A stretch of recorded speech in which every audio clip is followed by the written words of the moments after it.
Okay, I think we're going to start. We have our panelists here, and we're being broadcasted on the platform live right now as we speak. So let's start. I'd like to welcome everyone to this panel on gender leadership and the environment, part of the Feeding the Drylands Challenges in the Changing Environment Conference. This panel is being hosted by Mashav, Israel's Agency for International Development Cooperation in the Ministry of Foreign Affairs here in Israel. And we are really, really happy to see you all here with us today, whether it's with us in the Zoom meeting or you're watching from the online platform. Thank you all so much for joining us and welcome. I'd also like to give a very warm welcome to our panelists who are here with us today. We have Ambassador Einat Schlein, Head of Mashav and Deputy Director General in the Israeli Ministry of Foreign Affairs. Thank you for joining us, Ambassador.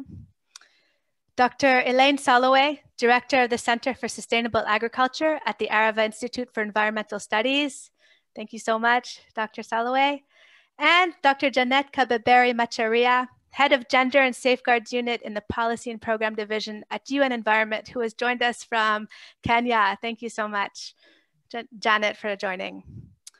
I'm Sarah Wilner, the Deputy Director of the Mashav Carmel Training Center. We are a training center under the auspices of Mashav, which focuses on the role of women in global development. We organize training activities in Israel as well as abroad, and our overarching theme is women and gender equality. So when we were asked to host a panel for this conference called Feeding the Drylands, Challenges in the Changing Environment, we immediately started discussing the issues of challenges specifically faced for women and by women due to the changing environment. We know that environmental changes that we are witnessing and experiencing now have different impacts on men and women's lives. While women play a critical role in sustainable development, managing natural resources, and the production of preparation of food, their contributions are often overlooked, and we must include their needs and voices in all decisions and policies. So with regards to challenges women face, women are more likely to live in poverty than men. And when we include age, socioeconomic status, and geographical location, women are more vulnerable to the impacts of climate change and environmental dangers. Furthermore, in many parts of the world, women and girls are responsible for finding water for their families to survive, water for drinking, cooking, sanitation, and hygiene. And this is extremely time-consuming. According to UNICEF, in one day, women and girls around the world will spend a collective 200 million hours collecting water per day. And these are hours collecting water instead of going to school, studying, working, or taking care of their families. So with that as an introduction, we are really proud to be hosting this panel today to discuss this important topic. We would like this to be as interactive as possible, so please post any questions you have in the chat. I know on the platform there is a chat section there, and you can ask any questions or make any comments, and we will receive them here. And we'll try to get to as many questions as we can at the end of this panel, time permitting. If anyone everyone who has joined us on Zoom, if you could just please make sure your microphones are muted so that we can eliminate background noises. So with that, we will start with our first speaker, Ambassador Einat Schlein. Ambassador Einat Schlein is the head of Mashav, Israel's International Development Agency, and a Deputy Director General in the Israeli Ministry of Foreign Affairs. Born and raised in Israel, she joined the Foreign Service as a career diplomat in 1992, specializing in the Middle East region, Israeli-Arab relations, and American affairs, promoting dialogue and understanding in the region. She was posted twice in Jordan, recently as ambassador, and in various senior positions in Washington, D.C. and Boston, as well as in the Israeli Foreign Ministry. Those include Deputy Director General for African Affairs, Deputy Head of the Policy Research Center, and Director of Maghreb, Syria, and Lebanon Affairs Department. Thank you so much, Ambassador Schlein, for joining us, and the floor is yours. Thank you very much, Sarah. Thank you all. And it's a pleasure, both pleasure and an honor to be here with you today. I remember watching, I think, the first sessions of these of this conference many, many years ago when I was very junior in the ministry. and I feel very proud to be invited to speak on this platform today. So if we look at the challenges facing us, the challenges of desertification and climate change, these are definitely inextricably entwined with the challenges of sustainable development. Desertification and drought are problems of global dimension. Their effect has a dramatic impact on the vulnerable populations of developing countries. Although rural men and women have different and complementary roles in guaranteeing food security, women often play a much greater role in ensuring nutrition, food safety, and quality, and water, as Sarah just mentioned. Development in the drylands needs to take into account the different activities to be implemented by various groups of men, women, young and elders, stressing the difficulties faced by the poor in raising the level of livelihood, and particularly, these are particularly acute for women. Since women and men have different roles in dryland management, the impact of the desertification affects them in different ways, with environmental changes, which with environmental changes have greater impact on women. Deforestation and desertification increase the amount of time that rural dwellers have to spend gathering fuel wood and fodder and fetching water. This is one of the most widely cited examples of impact of land degradation on women, as many societies traditionally see these as women's tasks. Women rely on land resources to provide the household needs for food, water, and energy, which makes them more dependent on natural resources than men. Yet, most women neither own nor control over these resources.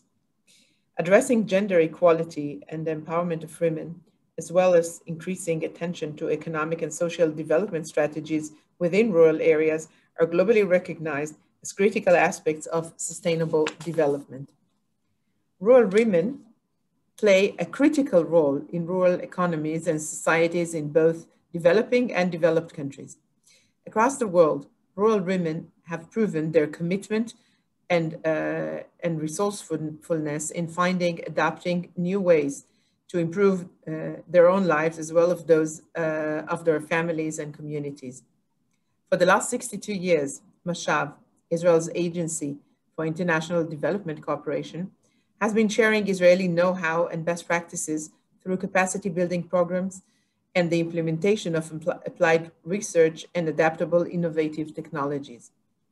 Mashav programming aims at contributing to rural women's empowerment by exploring agricultural entrepreneurship, as well as additional farm-related components of rural economy, contributing to income generation and employment.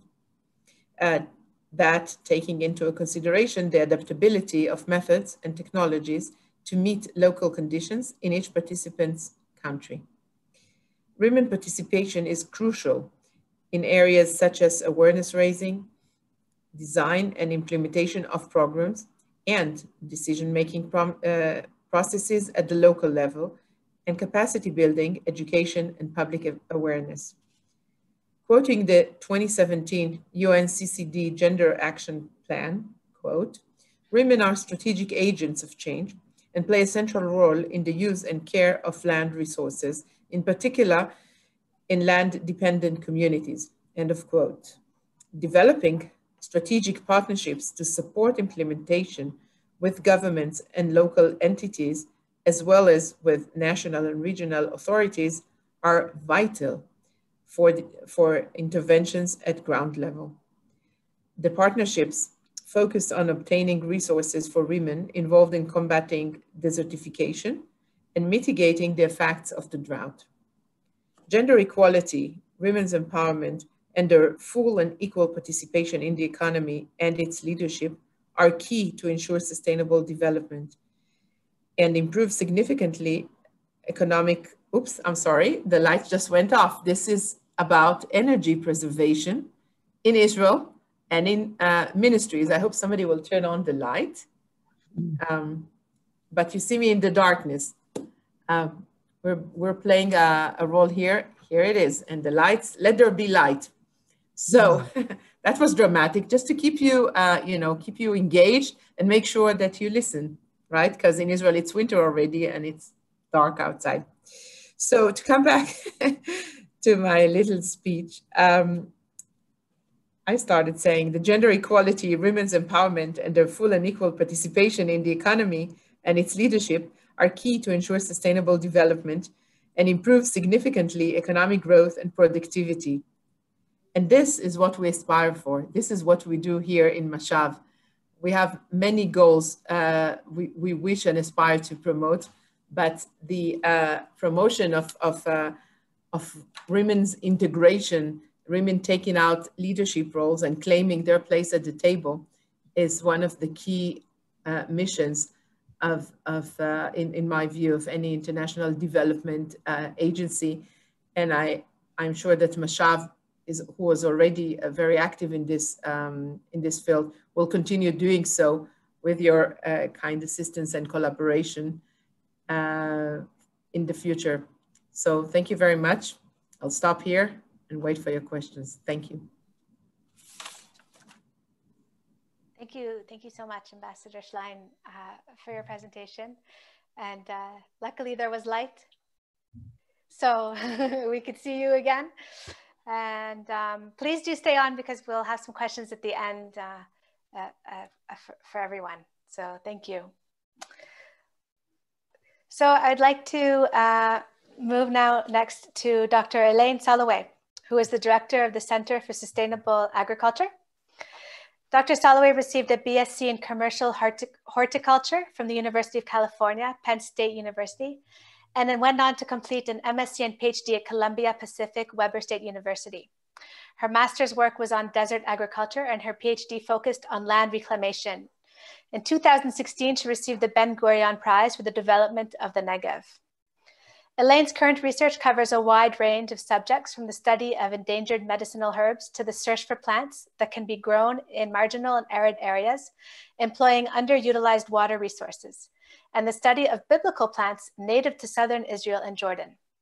Her ongoing research explores crops suitable for arid and saline lands. Dr. Soloway is also a member of Kibbutz Keturah. Dr. Soloway, thank you very much for joining us. The floor is yours. I'm very pleased to be here. Okay, let's start. I call my paper Acquiring Water Without Depriving Neighbors or Wildlife, because as women, we often are the last people to get anything as far as the water goes, or the resources that we need to grow things. And of course, we often are the ones that have to grow them. Deserts are increasingly coming under cultivation due to population pressure, the spread of cities into agricultural land, and the shortage of new agricultural lands to utilize. Many current agricultural endeavors in arid and hyper-arid zones are patently unsustainable in the use of land, water, and minerals. This is often a problem when we talk about commercial crops being planted there. Many are extractive in nature, doing little for the people who actually live in the areas, and often leaving piles of agricultural waste behind when the project becomes unprofitable or when they run out of water. Often the crops grown are luxury or export crops that add little to food security and diversity in the desert areas. It is some areas necessary to use arid and hyper-arid zones for food production, but because of the difficult and fragile soils, the agricultural endeavors themselves should be designed for long-term preservation, conservation, and reclamation. If possible, water-thrifting native plants should be used. They should be planted in sustainable formats with wise use of local water resources and an eye to preventing wind and water erosion. The planting should be friendly to wildlife, or simply have sections that can be used as wildlife corridors between closed areas. We definitely don't want to turn something into the kind of crops that shut out the wildlife. I'll continue. Local participation is important. People living in the area should be informed as to what is being planted and how the plantings are being done, so they become participants or stakeholders. Many farms in arid zones have fields and quarters unsuitable for ordinary agriculture that can be turned into woodlots, forests, food forests, or groves of water-thrifty useful native species. It is important to introduce local children to the project so they become familiar with a more ecological kind of agriculture and begin to think about conservation and sustainability where they live. A simple plan for this kind of agriculture.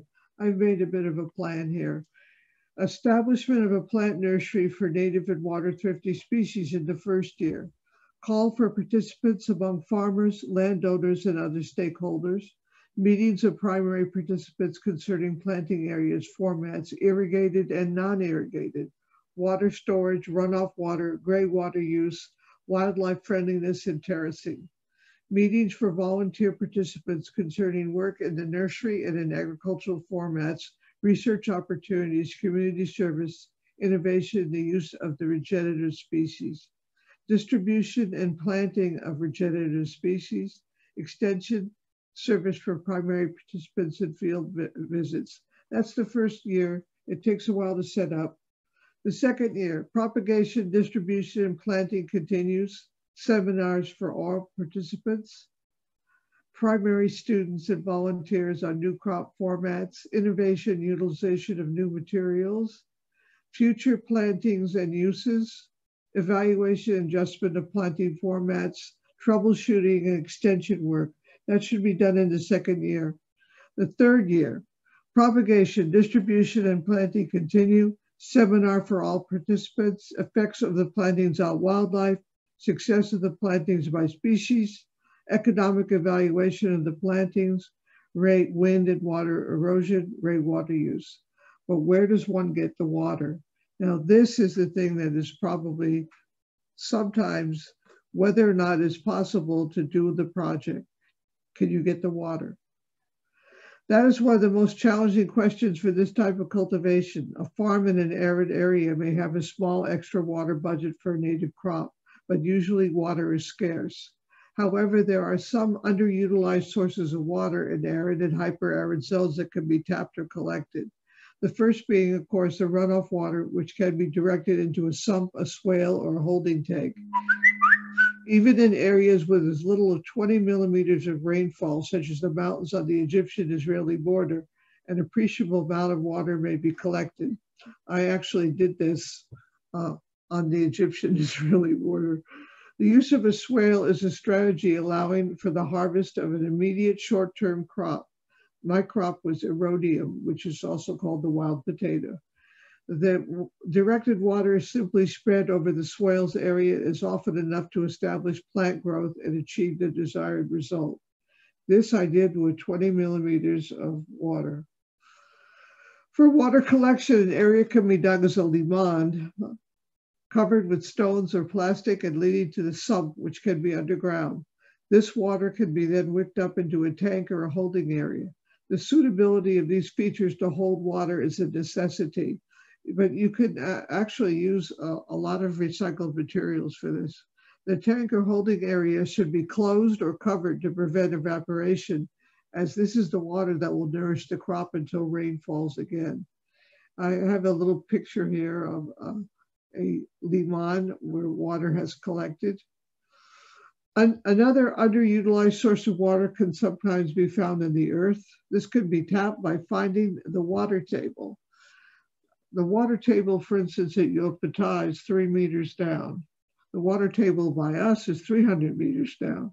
So it all depends on where you are in the desert. In some areas, there's fresh water in between 1 and 3 meters below the surface of the ground. A ditch can be dug to find this water. The hole can then be excavated until there's enough water to extract and should be covered to prevent evaporation. This water can be wicked up into a holding tank for distribution or used as it extracted. Extraction methods can be simple as a hand pump for direct distribution or as complex as a feed into a drip system. Simple drip system can be the crown of the use of underutilized water exploitation. An elevated tank can create the head of water needed to establish a wet zone around a row of plants by gravitation with the assistance of different types of piping depending on the crop. I was actually using a soaker hose on my erodiums, and they grew very well. I also moved the pipe whenever I needed to.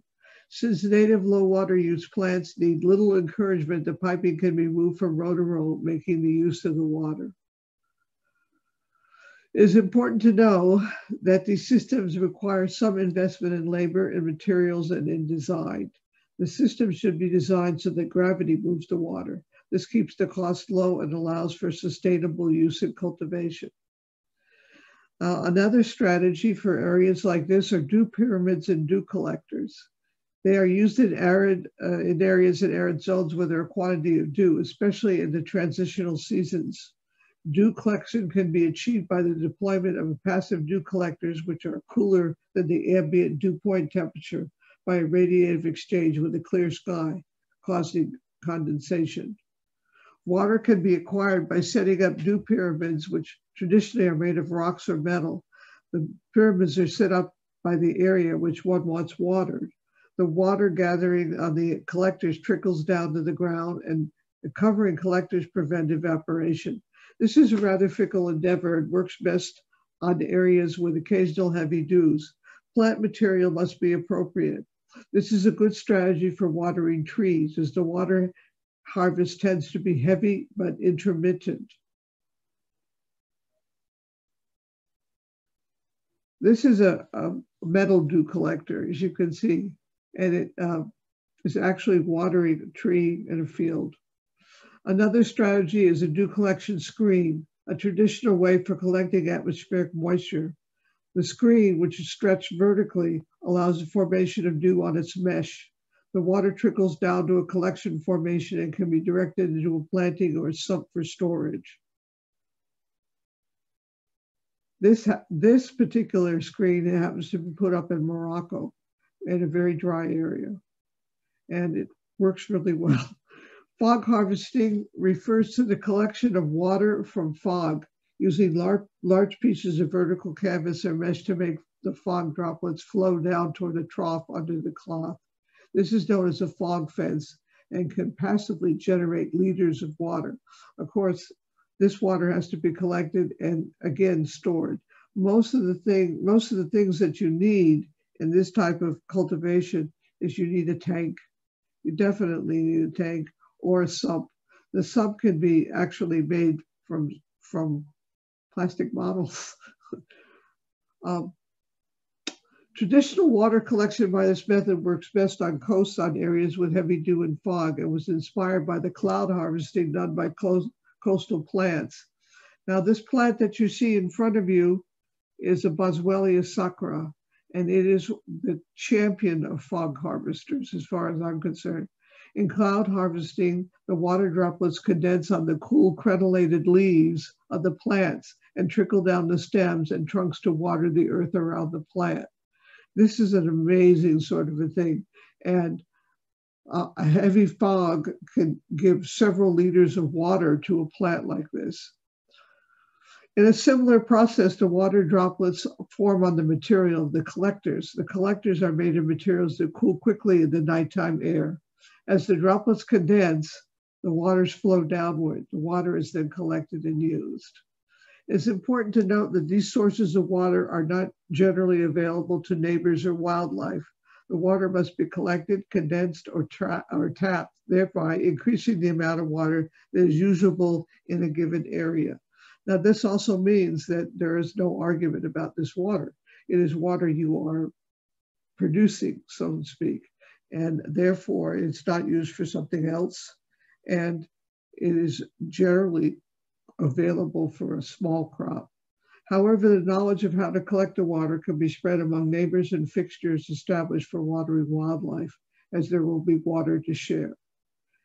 This is a picture of wildlife and a water fixture, which I actually took off the internet, but it's a nice one. Are there any questions? Okay, thank you, Dr. Soloway. Thank you for that presentation and for your interesting experience. We're going to wait for the questions at the end, and then and we'll get to those questions. So please stay on with us. Okay. I certainly will. Thank you. Thank you so much. So we're going to move on now to our third speaker, Dr. Janet Kababeri Macharia, a mother of two from Kenya, with a career spanning 30 years in academia, non-governmental organizations, and international development organizations, whose primary focus has been the promotion of gender equality and women's empowerment and children's rights. She's the head of the Gender and Social Safeguards Unit and is the Senior Gender Advisor in UN Environment. For the past 25 years, Janet has worked at national, regional, and global positions for the United Nations in 3 agencies: United Nations Development Fund for Women, United Nations Development Program, and UN Environment. In UN Environment, she coordinates a dynamic team composed of 5 full-time staff and a global network of over 70 gender focal points spread throughout the organization. This team focuses on systematic integration of gender in UN Environment's program of work, alongside strengthening institutional recognition of operational responsibilities and greater accountability for gender work by management and staff. Janet holds a PhD in law from the University of Warwick, a Master of Laws from Columbia University, a Bachelor of Laws from the University of Nairobi, and a diploma in women's law. She has extensively published books and articles in referred journals in various areas, with a particular focus on gender issues, children's rights, women's human rights, law and development, and environmental law. And I would like to add that Dr. Macharia has spearheaded our long-term partnership with UN Environment for many years, a partnership of Mashav and UN Environment, where together we have directed and organized courses on sustainability, gender, and leadership here in Haifa, and we're really happy that you're with us today. So please take it away. Thank you very much, Sarah. And it's a great pleasure to meet Ambassador Enat Sheehan. I hope we'll meet physically one day. And when looking at Sarah and Hava, I missed the MCTC. So hopefully we shall meet again. So thank you so much for the kind invitation. Okay, Katerina.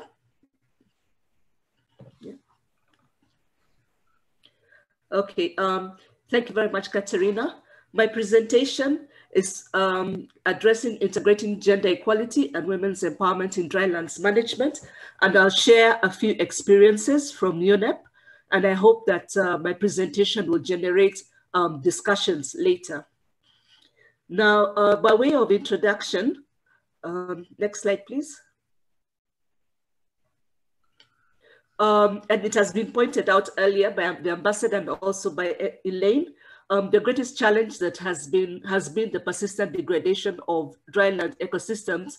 It has been by human activities. This includes unsustainable farming, mining, overgrazing, clear cutting of land, and of course by climate change. And when you couple this with climate change impacts, and increased land degradation and desertification can potentially result in potential conflicts. And we have seen this in a lot of the work that UNEP has done, even the studies that we have been carrying out on peace and women and land restoration. The SDG target 15.3 sets out a new global ambition, and that is to achieve land degradation neutral world by the year 2030. Now, to achieve this is therefore key that we make sure that no one is left behind.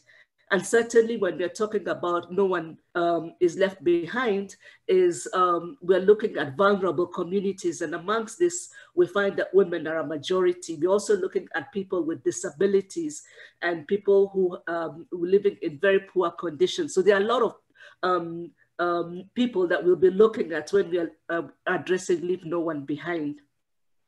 Now, the UN Environment Assembly held in Nairobi, Kenya from May 26 to 27th, adopted the resolution L28, which is actually titled Combating Desertification, Land Degradation, Drought, and Promoting Sustainable Pastoralism and Rangelands. And basically what this resolution does is place obligations on member states to carry out different strategies and policies that will address the different impacts of desertification and land degradation, and also address issues of pastoralism. Well, I'm not going to go into great detail on this resolution, but it is accessible through the UNEP website. When you look at the basic framework for land combating desertification, we're talking about the UN Convention to Combat Desertification. Next slide, please. Known as UNCCD, and this morning, or rather, it's not really morning, this afternoon in the opening session, we did listen to the Director General of, actually he's the Executive Director, sorry, of the UNCCD, Mr. Ibrahim Tiao. Now, the UNCCD is one of the 3 Rio Conventions, and throughout it has integrated gender issues since its inception. It also emphasizes the central role that women play in regions affected by desertification or drought, and also places importance on full participation of women and men at all levels in programs to combat desertification and mitigate effects of drought. Again, the programs under UNCCD provide for effective participation of both women and men. And in particular, we are looking at men and women as resource users, as farmers, as pastoralists, and also in their representative organization. And in addition, you find that the action programs also call for gender representation, gender balanced representation, or rather at all levels of planning, decision-making, and implementation. Now, throughout the implementation of the UNCCD work program, UNEP supports the implementation, and we co-implement a number of the projects that are developed under the work plan. In addition, my unit has been instrumental in supporting the development of the UNCCD Gender Action Plan. And this has been also a good learning curve in terms of how do we integrate gender into a convention which actually is implemented by member states. Next slide, please. Now, moving forward, we have examples. I want to share a few examples from UNEP, and thereafter I will be looking at some key issues with respect to land degradation. Now, UNEP has a robust land ecosystems management program, and it seeks to build the resilience of communities living in drylands so as to improve their livelihoods, while also participating in ecosystems restoration. I want to share 2 programs that have been implemented, and these are Switch Africa Green, New Karikis International, and this is in Burkina Faso, and the other is on Restoring the Future of Tradition, Khatmah Story, which is in Jordan. Now, when we look at the Switch Africa Green project, we bear in mind that desertification and land degradation are not new to the fragile Sahel ecosystem, which really lies down at the south of the Sahara Desert. Again, we are looking at working with communities to restore degraded ecosystems. And while doing so, UNEP has developed projects that improve livelihoods, especially for women. So it's really an integrated approach that has been adapted. Again, when you're looking at the story, and I'll go into greater details about these 2 stories, the story from Khatmah, we're looking at the importance of including women in decision-making and how this contributes to improvement of land restoration systems. And just to let you know that we have so many other projects that we could share, but just because of time, we'll just have a look at these 2 as examples. Next slide, please.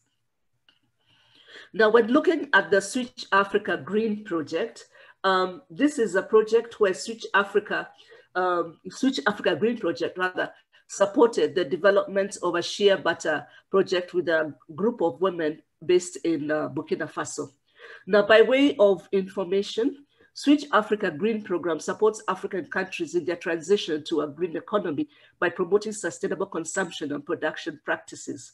It also provides opportunities for private sector to move to more resource efficient environmentally sound business practices that also increases profitability, creates green jobs, and reduces poverty.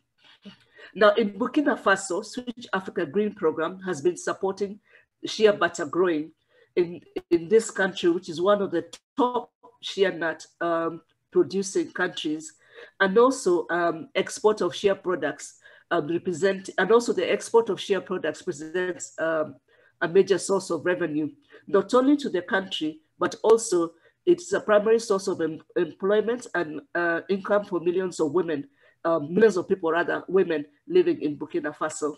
And this is actually a production that is also carried out, shea butter production is also carried out in other countries in the Sahel region. Basically, UNDP estimates that on average, 3 million African women benefit directly or indirectly from shea butter production. So that shows you the importance of this kind of project. Now, moving on to the next slide, the example of the new Karikis International. This is a small company that deals with the production of shea butter and offers training and advice to farmers and companies in the industry. And Switch Africa Green took up to building the capacity of the women in this company, not only in the production of shea butter, but also in the management of their business. So there's a lot of training that takes place offered to the farmers and also to the members of this company. And it is, we believe that in building women's economic empowering women economically also helps to lift them out of poverty. And at the same time, it's this kind of project, the project carried out by African Green, Switch Africa Green, also looks into involving the communities in ecosystems restoration. So it's really a combined approach. Now, again, we found that this project is very important for women and crucial for women in this region, considering that they face a lot of environmental challenges living in the Sahel, and which have pushed a lot of communities into poverty. So we felt that coming up with that kind of economic empowerment program would also enable them to be lifted out of poverty. Next slide.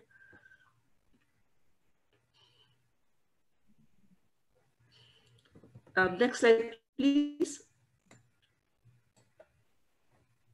Okay. Now, in terms of marketing, UNEP and the European Union, please go back the slide before. UNEP and the European Union have been working through the Switch Africa Green Project to help NKI, that is a new Karikis International Group, to network with banks, donors, and other players who can support the business to grow in a more sustainable way. We may recall that a lot of women who grow products for international market always face challenges in terms of getting their products bought in a profitable way. And in this Switch Africa Green Project, we look into how we can link the women to the international markets. So through this program, women from Burkina Faso have been able to organize themselves into cooperatives to harvest, produce, and export shea butter products, lifting them out of poverty. They are also involved in land ecosystem restoration programs, so that it's not just the marketing bit, but they're also involved in the community's ecosystem programs. After a successful startup, many female entrepreneurs in the country are now looking to expand their businesses to other countries in the region. So there's a lot of good results coming out from this project. The next project is that of restoring the future of tradition. And really, this is a story of Khatmah, who is Jordanian. Now, this project is actually implemented through projects that are developed under the Healthy Ecosystems for Rangeland Development Project, covering Jordan and Egypt. And through this, UNEP has been building the capacity of women to become decision makers and community voices in the restoration of drylands. In this specific project, decades ago, the water in this dryland region surrounding Khatmah's village in northwest Jordan had started to disappear. And it had become little more than a wasteland. Overgrazing compounded problems of desertification And as both water and pasture vanished, herding families in northwest Jordan were forced to sell their remaining livestock and seek jobs elsewhere. Next slide. So Khatmah actually was working in the city before she went back to her traditional home area. And she joined a UNEP IUCN-led project aimed at reviving traditional institutions to achieve sustainable rangeland management. And this provided her an opportunity to restore the family's traditional livelihoods. Now, this project is actually, it actually supports a community association that sets rules on the use of the land. And in this community, there are those things that women do, and there are those things that men do. There's a clear division of labor in terms of use of the land. In addition, in the beginning, when this project started, women did not have a voice. But through the training and the capacity building from the project, Khatmah was provided with an opportunity to become a leading voice in the decision-making around the Hema, that is the community land. In addition, this project provided additional practical training that helped the villagers to develop systems to manage the use of the Hema. That is from access to grazing, the seeding, harvesting, and patrolling. So the project really built the capacity of not only the community, but also of this community association, and also enhanced the women's decision-making capacities and roles in terms of how they would restore their land. Now, one of the results from this project is that the association therefore looked at the different activities of men and women and decided that pastoralists would only graze livestock in the autumn, while women, that is Khatmah and other women, would harvest medicinal herbs from the rangelands in the spring. So therefore they looked at the different, the division of labor amongst the men and the women. So after 2 years, the Hema had started to regenerate, and the increased availability of pasture enabled the herders to save money by buying less fodder from the rangelands. So therefore they looked at the different, now Khatmah, somebody has got their, okay, thank you.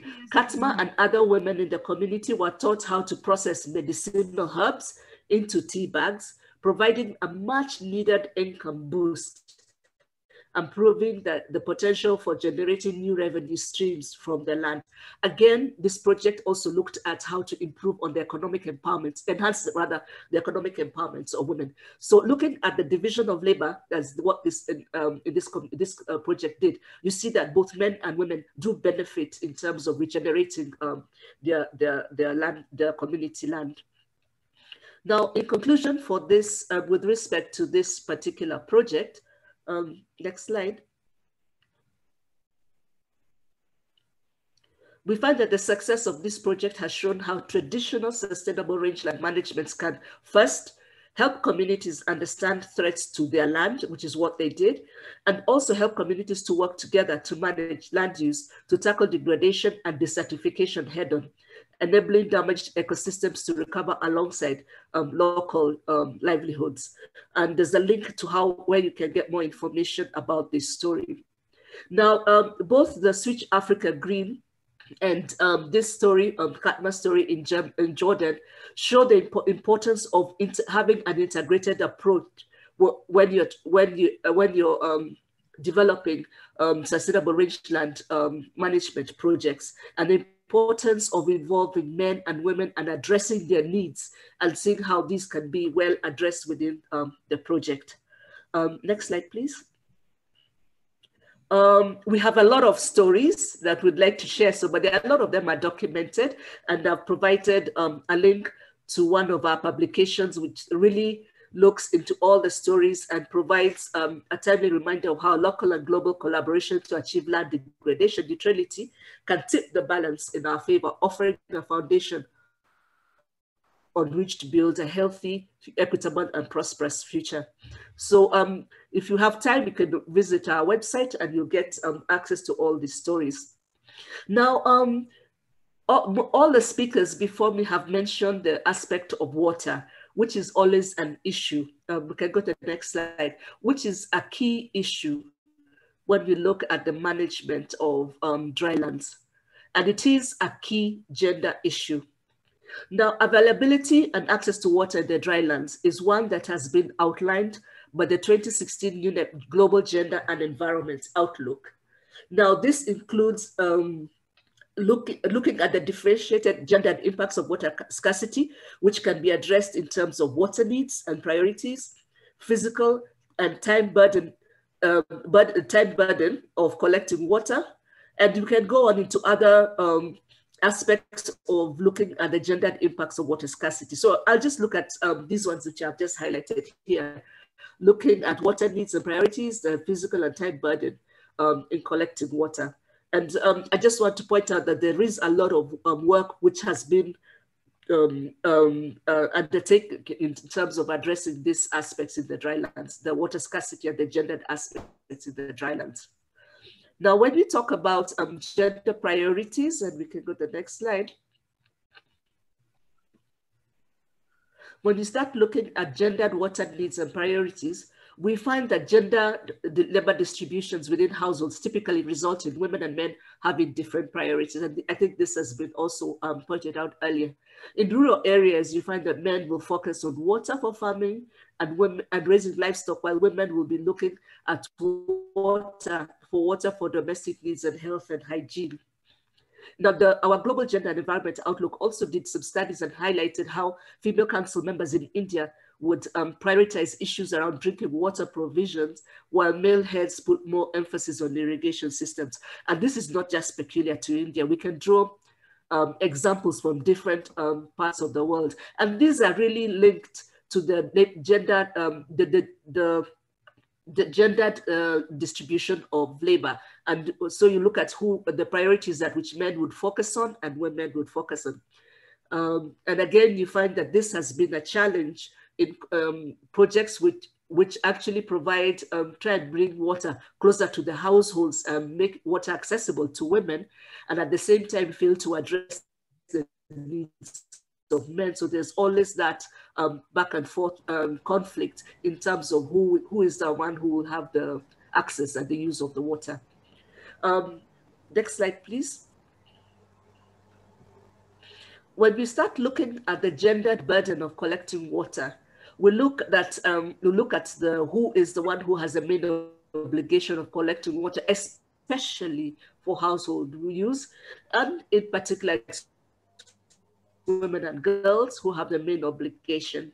Now, studies from sub-Saharan Africa show that women and girls in 2012 were primarily responsible for water collection in situ.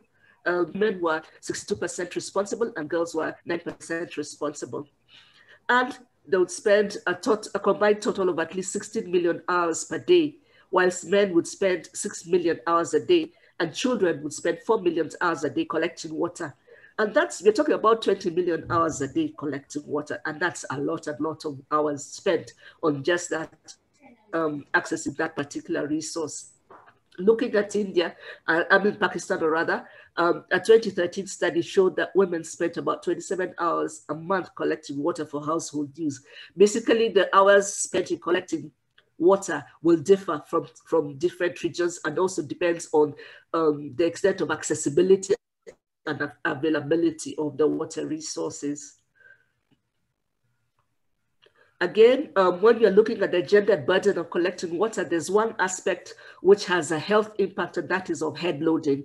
That is carrying water on top of your head. And it is a common practice all over the world where you find that women carry water on top of their head. This has health effects. And there are many studies, including other studies such as carrying fuel wood, which you notice that is carried on the back, women's back, especially in sub-Saharan Africa. Again, also this has health impacts on their bodies. So a study in South Africa showed that women who carried water on their heads suffered neck, spinal, and head pain. And some of these were catastrophic in the sense that they would have ended up in spinal injury or knee injuries and all that. So these health effects are not uncommon. And again, in addition, there were frequent accidents as women and girls carried water, and this also will outweigh their body. Some of these water cans that they carry outweigh their body weight. Again, it has a health impact. Next slide, please. Again, when we are looking at the time burden of collecting water, we find that this has serious ripple effects throughout the lives of women and girls. For girls, time spent on water collection competes with time they can spend on schooling. And we have found that in this challenge has, with the impacts of COVID-19 at household level, and especially in times of lockdown, we found there were big challenges in collecting water, especially when people could not move to the long distances where they had to, where they would normally access water. So we found that actually the COVID-19 has shown, actually as a matter of urgency, the importance of having water accessible and reachable to the households. Now, time spent, moving on, time spent collecting water diminishes women's overall ability to control their own time and participate in other pursuits, whether waged work, recreation, cultural activities, or political involvement. And again, it has a tremendous economic loss. For example, sub-Saharan Africa, 40 billion working hours are lost every year in water collection. In India, it has been estimated that women spend about 150 million work days per year fetching and carrying water, the equivalent of a national loss of income of about 10 billion rupees, or estimated 160 million US dollars. So you can actually look at it in economic terms. And I think this is a very good argument to push for water to be made more accessible and available to the households when you compute the economic loss in dollar terms. And I think this is something that can be looked at. So when we look at the gendered impacts of water scarcity, we find that women and men everywhere are affected differently by water availability, access, and quality. The lack of access to water can contribute to tensions and sometimes violence between spouses or partners, and particularly in the water scarce or drought affected areas, and there are studies to show this.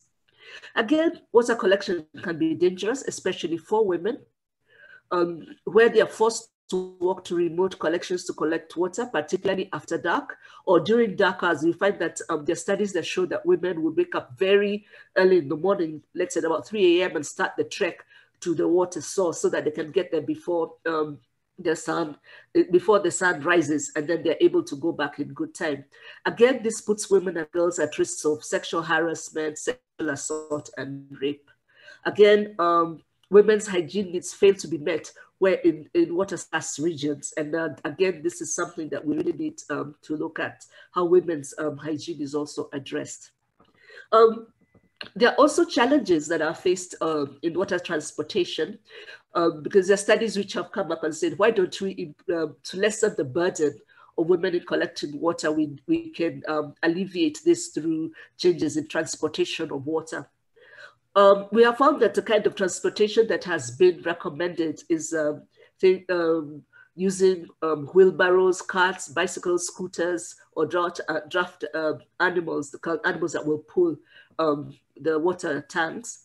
And we find that even with this, accessing this, it is heavily gendered. In many cases, access to these types of transport are mostly owned and used by men, and therefore they are the decision makers of whether or not you can actually use these forms of transport. Again, you find that some of those carts and using the animals is a bit too heavy physically for women to manage. So again, the accessibility is limited. Again, we find that men are most likely to adapt to new forms of transport, yet women are more marginalized using these means of transport because of their low purchasing power. So therefore, they're not able to buy even if it's a wheelbarrow and all that.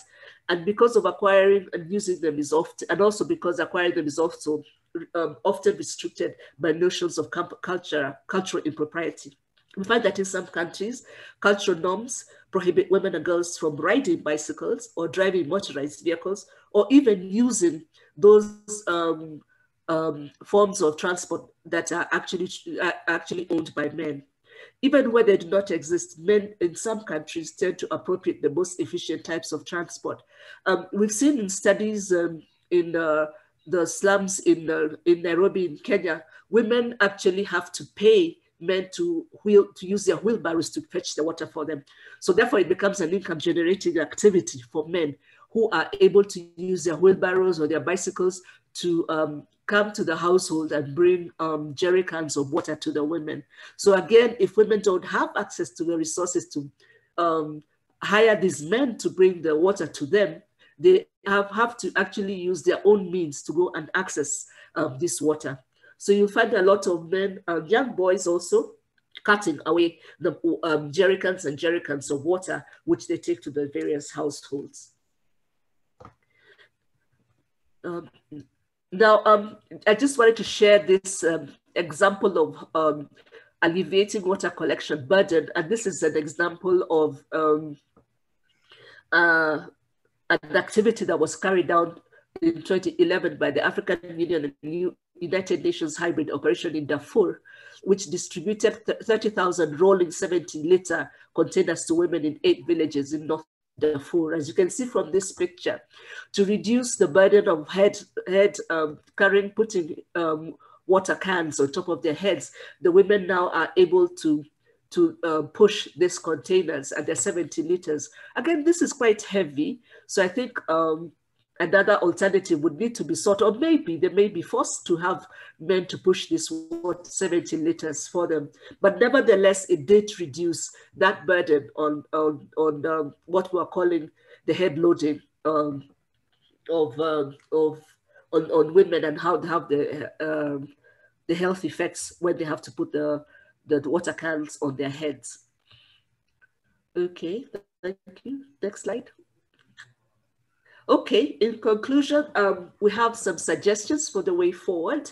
And really, it's not, these are not specific in terms of management of drylands. It's really recommendations that go across the whole gender and environment nexus.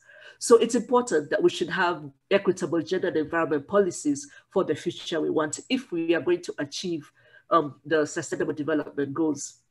And so far, we have seen that this nexus is gaining traction in many international agreements and national policy documents, and we should continue to encourage that these documents and agreements actually do address the gender and environment nexus. Again, it is important to bring men and boys, as well as women and girls, into the gender and environment conversation. Gender equality benefits men and women, boys and girls. So it benefits everyone. And if we're to meet SDG, the target SDG 15.3, that is creating a safe, healthy and equitable future that leaves no one behind, it is important that we ensure that everybody is part and parcel of addressing of being part and parcel of gender and environment conversation, or rather in conservation matters. Next slide. Again, and this is said over and over time, gender disaggregated information is very, very essential. We are talking about the collecting and analyzing of gender disaggregated data, development of indicators, and all types of information that will support more effective environmental decision making. This is something that has been emphasized over and over again. If we are going to bring about effective change, we must have that data. We must analyze that data so it can show the true picture of what it is that we want to address and to change. Again, it's important, it's very essential rather, to promote and support women's voices, leadership, and organization. The diverse voices need to be brought into formal environmental governance system, and in the stated goals should actually be established for achieving gender equality in governance at the local through to the national and multilateral levels. Gender equality also needs to be addressed in agriculture extension, forestry, water management, and technical advisory fields. So thank you very much, and thank you for listening to me. Asante sana. Toda rabah. Thank you. Thank you so much, Dr. Macharia, for this very interesting presentation and for these very interesting examples that you gave of UN environment and how they are working. So I think we will move on to questions, if that's okay with everyone. And I'm going to start with a few questions and then we'll see if anyone has questions on chat. We'll go to the chat. So the first question I would like to ask is to Ambassador Schlein. From your experience as a seasoned diplomat, how do you think we can change attitudes towards traditional gender roles in order to get more women in key decision-making positions? What would be your advice on that? Well, that's a great question. Obviously, I'm sure some people could write PhD dissertations with the answers. But basically speaking, I think this should be an educational goal of governments, of publics, of every family. You know, you should raise your kids in a manner which will respect both parents and respect the other gender. And that, of course, is something that all of us, I believe, aspire for or would like to do. But on the governmental level, there is and should be a much bigger role for women. If we look at it on a global, from a global point of view, this year, 2020, we celebrate 20 years to the Security Council Resolution 1325 regarding the need to evolve women and integrate them into negotiations on peace, and at the same time involving women as an integral part of every major policy making junction on a national level, which obviously applies also for the local level and for every other level. That is, if women would not get a seat at the table, this would never happen. I was very touched to see Kamala Harris, you know, just a few days ago when she won her seat as the first female vice president of the US. And she said, my celebration here is a sign to every little girl, you can be me. I mean, I'm paraphrasing what she said. I thought this was wonderful, you know, and we need role models like Kamala Harris, like many other great women, like Golda Meir, after which we had, you know, your center it was one of of course, the innovators, that started the center, and is a role model for every Israeli girl of my generation. And we have to bring women to the table. And when people will see, and when I say people, I mean of both genders, of course, will see women as principals and ministers and prime ministers and presidents, that would make the change. Obviously, every one of us has their own role in their own world, be it professional world or the private family circles, but nevertheless, you need to have role models, and you have to just to emphasize the fact that once you have an integrated leadership made out of men and women, the public value increases tremendously. As we all know, men and women are equal, different, but equal. And together they make a much bigger, they create a much bigger value. And depriving the world of women leadership and women at the table, you know, playing a major role, is depriving the world of development, of advancement, and of a much bigger public value. So it's not just moral, it's also valuable and just logical. And we should pursue this with a lot of patience, yet we need to keep steady. And I think that we shouldn't just be passive about it. We should be very assertive, and we should claim our spot for ourselves, for our sisters and daughters, but also for our sons and brothers and so on, because this is the only way to make this a better world. I truly believe that. And I would hope that both all publics, be it in Israel or around the world, will embrace this notion. Thank you. Thank you so much, Ambassador Schlein. Yes, Golda Meir was our Prime Minister, and now we're waiting for another woman Prime Minister, hopefully soon. Sorry, you're on mute. I'm saying Prime Minister Meir was a prime minister, but this was 50 years ago, you know? It's time for another. Yeah, it's time to have another, and it shouldn't be an issue whether the prime minister is male or female. They should just be the best person for the job. That's all. Thank you. Thank you so much. We have a question from the chat for Dr. We have a question actually from Ram Mohan for Dr. Salaway. Okay, it says here in the chat, buns are widely used in the arid grasslands of a Deccan Plateau in India, but the method ends up doing much harm to the landscape as the grasslands are fragmented.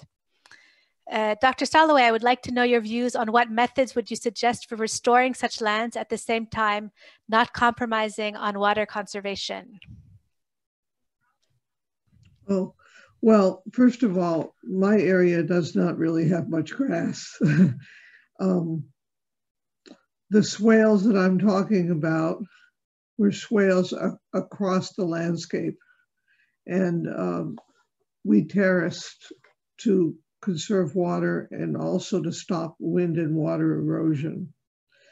We were capable of doing this because, first of all, the water that we accrued this way was actually relatively small and only wet the immediate area. And the plants that I planted were not grass. I planted a rhodium there, which is also the wild potato. I would say that definitely an area which has grass and you can grow grass in it must be not fragmented as much as possible, because there's a good deal of runoff in an area like that. And the areas can be put together. In general, though, the most important thing to remember when we're talking about a grassland is we do not want erosion. We want the area to stay more or less intact. We want the water that is running to go from plant to plant, from terrace to terrace. And we want to have basically all of the water absorbed. I don't know whether this totally answers this question, but it's the way I would answer it for our area. Okay, thank you. Thank you very much. We do have another question, and I'll pass this on to Dr. Macharia. Although, Dr. Salaway, if you have something to add afterwards, that would be good too. It's also from Ram Mohan, who would like to know your views on the ways of minimizing the spread of waterborne diseases in drylands. The Thar Desert in India has experienced malaria epidemics in adjoining villages after the construction of a large canal for water availability in the region. How can such epidemics be monitored and mitigated in drylands, some of which are often low on medical facilities? Thank you very much, and thank you, Ram, for that question. From UNEP, we have a safeguards policy that addresses the impacts of projects on environment and the communities. And every project that we undertake, and if likewise in the drylands, we must undertake an assessment to see what are the potential impacts of that project on the environment. And if there are potential impacts that are found, for example, that will affect the community's health, the project is required to address how these will be prevented and what are the mitigation measures. So that is really on the planning side in terms of developing the project and making sure that you've addressed the different safeguards and you're protecting not only just the environment, but also the communities. But however, when we come to the ground in the project implementation, UNEP is actually quite thin on the ground in terms that we are not as spread out as UNGP. So therefore, we have to work with the different UN agencies and also through partners who will help us implement that particular project or the project at hand. And again, if there are issues that have arisen with respect to health issues, like you have pointed out in the example from India, we would have to work closely with, let's say, UNICEF, WHO, and also other partners who are around to help us address that impact that has arisen from the project that we have developed. We also have a very good partnership known as the Health and Environment Partnership, where we work with ministers of health and ministers of environment work together. And again, this is another way in which we are able to address potential health impacts. So again, Ram, this really is not just an action that is carried out by one agency. It is really one that has to be carried out by the various partners, so that each of us would actually bring in the different aspects of our mandates. And if it is health, then we'd then look at the respective agency that would be addressing health issues. And it's not that that has not happened. I know we had a project in, I think it was in Mali, where we actually created a dam, worked with the communities, and a dam was created, and the issue of malaria also arose. And in that case, we had to work with the partners on the ground to see how to reduce the incidence of malaria. Yeah, thanks. Thank you, thank you. Dr. Salway, do you have any other insights in that? There's a marvelous tree in India called the neem, and it is very good for just about everything to do with insect control. And one of the things that we can do with the neem is we can put the mast of it, the leaves and the seeds, in the water, and this will keep this will keep the larvae of the mosquito. It'll keep them small. They will never become adults, and they therefore will never bite us, and therefore they will never produce malaria. I think that perhaps this has been forgotten, but the neem is a marvelous tree. It's called the pharmacy of the village in Ayurvedic medicine for a very, very good reason. And I really think that there are many places that can be helped by using this simple remedy. Okay, thank you very much. Thank you for both of your answers. I hope, Ram, this was helpful to you. We have another question for Dr. Macharia from Rebecca Herman. Her question is this: as a student currently studying in the UK, I was wondering how individuals can support gender equality and women in development while being physically far away from the issue at hand. And maybe we can pass this on as well, Ambassador Schlein, if you have anything to add as well, since we're working also abroad. Thanks, Rebecca, for your question. I'm smiling because I'm based in Nairobi, and I have to work with different partners all over the world. So I actually feel your question. One way is joining networks. I find that being in many networks that address gender equality and women's empowerment not only broadens my knowledge about different issues that are arising and how they're being addressed, but again, you get to know who's doing what in the different countries, and you can be able to link up with that particular person. For example, around about 1992, after the first Rio Convention was, not Rio Convention, Rio Declaration was adopted, UNEP formed what we call the Women Major Stakeholders Group, which was composed by women's groups that's NGOs that were involved in addressing matters of gender and environment, women and environments and all that. And now moving forward, 28 years on, this is a very powerful group. And it is one, if you're interested in joining, I can give you my email address and I can introduce you to that, because it is composed of over 100 women's groups, and each of them has different ways in which they're addressing gender equality issues with respect to environmental management. And you get to know about the conferences that are coming up, what papers are coming up, who's not doing the right thing, and all the petitions and all that. So my first advice is that you join a network. And if Sarah is okay, I can just put my email address in the chat, and then you can send me an email and I can give you links to a number of networks. Yeah. Great, thank you. I can put your email in the chat if you'd like. No problem.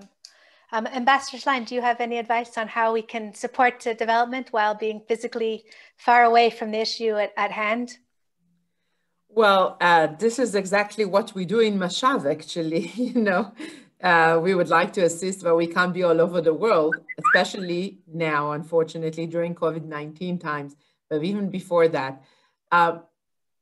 Basically, what you do is you share practices, you build capacities, and you can offer assistance from abroad.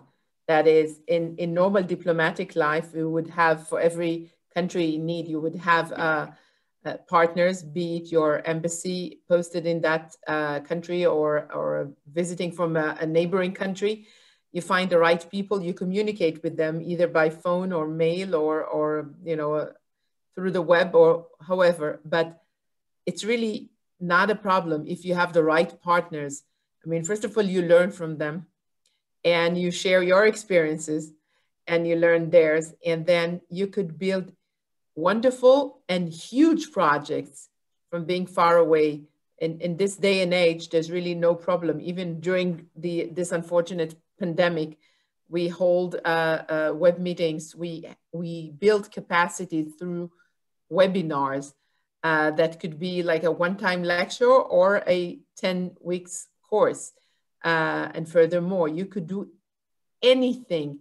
And if we speak of women empowerment in this regard, this could be on any issue, teaching women how to deal with growing vegetables in arid areas on the one hand, and all the way to teaching doctors, if they're male or female, it's irrelevant, how to do certain procedures or consult them through, what we call telemedicine, where you have the doctors in Israel and they consult their peers in whatever country. And this is something that happens on a regular basis. I think that also when you have gatherings of experts or of leaders or anyone regarding a certain circle, you can get to real value. You create value. I speak a lot of value because I believe in cooperation and in partnerships. What we do here now is this is what we do. We share values, and the MCTC had a very impressive women leaders conference just a few weeks ago where we did exactly this. We shared best practices and values, but it's not just about telling each other what to do or teaching or learning. We also hold hands across the physical boundaries. At this day and age, I would rather see each one of you and talk to you and, God forbid, even touch you when we speak. But unfortunately, we can't do this, alas. So we do this from far away. And this is the only way to keep human and to keep going forward, because this pandemic is not here forever. It will pass. And then we could bond again, but we should nourish this relationship. And this would be always valid. You don't need to be next to the person. The internet is keeping us on a click away from each other. So just go out there, find the right circle, find the right kind of virtual club to join, because you could do wonders. Thank you. Thank you. Thank you so much. It's true that the world has gotten so much smaller now. So I think we're going to close up, but before we finish the panel, I would like to give a chance to our panelists to maybe say some final words. If you'd like to say some final words that you would like to leave the participants and those watching on the platform with. Dr. Soloway, can I start with you? Okay. relative to what the ambassador said, I think it is best, even if you are far away, you have your community. Your community is where you have to make your weight known. It may take a long time, but I really do believe that charity and many other things begin at home. And certainly conservation begins at home. And certainly preservation begins at home. Definitely, I would say, make your weight known in your community.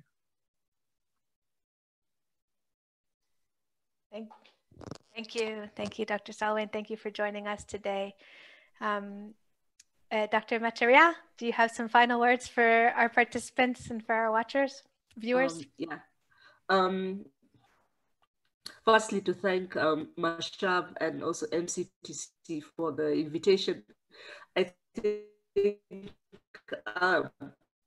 this session has brought out a lot of, when you're planning your sessions, I mean, you're planning the next training, it may be worth it to focus on drylands and desertification.